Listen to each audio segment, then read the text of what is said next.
Kozhikode Mukkam KMCT പോളിടെക്നിക്കിലും മാനേജ്മെന്റിനെതിരെ വിദ്യാർത്ഥികൾ രംഗത്ത്. കുട്ടികൾക്ക് നേരെ കടുത്ത മാനസിക പീഡനവും സാമ്പത്തിക ചൂഷണവും നടക്കുന്നതായി പരാതി. ബെഞ്ചിൽ ചാരി നിന്നതിന് 1000 രൂപ പിഴ, താടി വളർത്തിയാലും ബെൽറ്റിന്റെയോ ഷൂസിന്റെയോ കളർ മാറിയാലും പിഴ, ഉച്ചത്തിൽ ചിരിച്ചാൽ അച്ചടക്ക നടപടി, പെരുന്നാൾ ആഘോഷിച്ചതിന് 600 പേർക്ക് സസ്പെൻഷൻ, പിറന്നാൾ കേക്ക് മുറിച്ചതിന് 25,000 രൂപ പിഴ. ഇതൊക്കെയാണ് കോഴിക്കോട് മുക്കം KMCT കോളേജിലെ നടപടികൾ. ബെഞ്ചിൽ ചാരുന്ന ഫൈനാണ്, ബെഞ്ച് കയറുന്ന ഫൈനാണ്, ടാഗ് ഊരി കൊണ്ടുപോയി ആ ടാഗ് കിട്ടണമെങ്കിൽ ഞങ്ങൾ 2000-3000 രൂപയ്ക്ക് ഫൈൻ അടിച്ചു കൊടുക്കണം.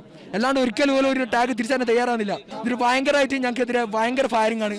പ്രശ്നം പരിഹരിക്കണമെന്നാവശ്യപ്പെട്ട് വിദ്യാർത്ഥികൾ പ്രിൻസിപ്പലിനെ കണ്ടുവെങ്കിലും ആരോപണങ്ങൾ നിഷേധിക്കുകയായിരുന്നു കോളേജ് അധികൃതർ ചെയ്തത്. വിദ്യാർത്ഥികളുടെ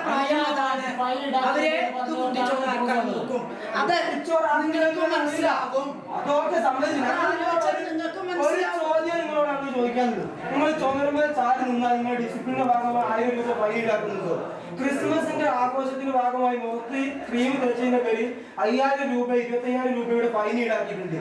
അതിലുണ്ടോ ഇല്ല, അത് റൂളാണോ ആഘോഷം ഈ കോളേജിൽ ഉണ്ടായിട്ടില്ല. മാനേജ്മെന്റ് നിലപാടിനെതിരെ നേരത്തെ പലതവണ വിദ്യാർത്ഥികൾ രംഗത്തെത്തിയിരുന്നു. എന്നാൽ മാനേജ്മെന്റ് പീഡനത്തെ തുടർന്ന് പാമ്പാടി നെഹ്റു കോളേജ് വിദ്യാർത്ഥി മരണപ്പെട്ട സാഹചര്യത്തിൽ സമരം കൂടുതൽ ശക്തമാക്കാനാണ് KMCT വിദ്യാർത്ഥികളുടെ തീരുമാനം. വിദ്യാർത്ഥികൾക്കൊപ്പം നിൽക്കുന്ന രീതിയിൽ തന്നെ, അവകാശങ്ങൾക്കൊപ്പം നിൽക്കുന്ന രീതിയിൽ തന്നെ സമരം. ഇവിടുത്തെ അന്യായമായ ഫീസ് എന്നാണ് അവസാനിപ്പിക്കുന്നത്? ഇവിടുത്തെ അന്യായമായ രീതിയിലുള്ള പെരുമാറ്റച്ചട്ടങ്ങൾ എന്നാണ് പിൻവലിക്കുന്നത്? ആ പിൻവലിക്കും നാൾ വരെയും SFI സമരമായിട്ട് പിന്നെ പോകും. മാനേജ്മെന്റ് നടപടികൾ തിരുത്തണമെന്നാവശ്യപ്പെട്ട് വിദ്യാർത്ഥി സംഘടനകൾ സംയുക്തമായി കോളേജിലേക്ക് മാർച്ച് നടത്തി. News 18 കോഴിക്കോട്.